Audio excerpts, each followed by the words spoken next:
ധാരാളമായി ഇതേക്കുറിച്ച് ഖുർആൻ പറയുന്നുണ്ട്. ആവശ്യമില്ലാതെ ഫലം കായ്ക്കുന്ന മരങ്ങൾ വെട്ടിക്കളയരുത് എന്ന് ഖുർആൻ പറയുന്നു. റസൂലുള്ളാഹി സ്വല്ലല്ലാഹു അലൈഹി വസല്ലം തങ്ങൾ പറയുന്നു. ആവശ്യമില്ലാതെ വലിയ ആവശ്യം വന്ന വെട്ടാണെങ്കിൽ തന്നെ അതിന് പകരം കുറേ ഏറെ വെച്ചിരിക്കണം. അതാണല്ലോ ഇപ്പം നമ്മുടെ ഗവൺമെന്റും പറഞ്ഞുകൊണ്ടിരിക്കുന്നത്. ഈ ആഗോളതാപനത്തിന് മരമാണ് മറുപടി എന്നാണ്.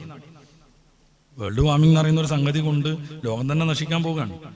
കടലിനോട് ചേർന്ന് നിൽക്കുന്ന ഈ കരകളൊക്കെ കടലെടുത്തുകൊണ്ടിരിക്കുകയാണ്. അത് ശക്തമായി ഇങ്ങനെ മീറ്ററുകൾ കടൽ കയറിക്കൊണ്ടിരിക്കുകയാണ്. ഇന്തോനേഷ്യ പോലെയുള്ള രാജ്യങ്ങളൊക്കെ ഏതാനും വർഷങ്ങൾക്കുള്ളിൽ കടലിൻ്റെ ഉള്ളിൽ പോകുന്നതാണ് പറയുന്നത്. ലോകശ്രദ്ധ വരുത്താൻ വേണ്ടി അവർ കടലിൻ്റെ ഉള്ളിൽ വെച്ച് ലോകസഭ അവരുടെ സമ്മേളനം നടത്തിയിരുന്നു. അവരുടെ ഭരണാധികാരിയുടെ ലോകസഭ എന്നാണ് അവിടുത്തെ പേരൊന്നും എനിക്കറിയില്ല. എന്തായാലും അത് നടത്തിയിരുന്നു അവർ. അതിൻ്റെ കടലിൽ വെച്ചിട്ട് പ്രത്യേക സംവിധാനമൊക്കെ വെച്ച്. എങ്ങനെ ഞങ്ങളിതാ അടുത്ത ഘട്ടത്തിൽ ഇങ്ങനെ ആയി പോവുകയാണെന്ന് പറയാം. ഒരു സമ്മേളനം നടത്താൻ കടലിൻ്റെ ഉള്ളിൽ പോകാൻ പറ്റും. പക്ഷേ ഇന്തോനേഷ്യ ആവുന്ന മഹാരാജ്യം മൊത്തം ജീവിക്കാൻ കഴിയില്ല. എന്തുകൊണ്ട്? ലോകത്ത് താപനം കൂടാൻ. അത് കാരണം ഈ മലകളിലൊക്കെ കെട്ടിക്കിടക്കുന്ന ഐസ് ഉരുകി കടലിലെ വെള്ളം കൂടിക്കൊണ്ടേയിരിക്കുന്നു. അതിൻ്റെ പുറമെ എന്തൊക്കെ അസുഖങ്ങളാണ് വരുന്നുകൊണ്ടിരിക്കുന്നത്.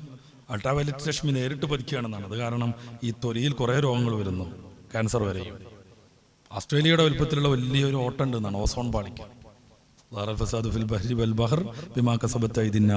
ജനങ്ങളുടെ അത്യാർത്തി മൂലം അവർ ചെയ്യുന്ന കുറേ പ്രവൃത്തി കൊണ്ട് ഭൂമിയിലും ആകാശത്തും മനുഷ്യൻ എവിടെയൊക്കെ ഉണ്ടോ അവിടെയൊക്കെ പ്രശ്നങ്ങൾ ഉണ്ടാകുന്നു എന്ന് ഖുർആൻ പറയാണ്.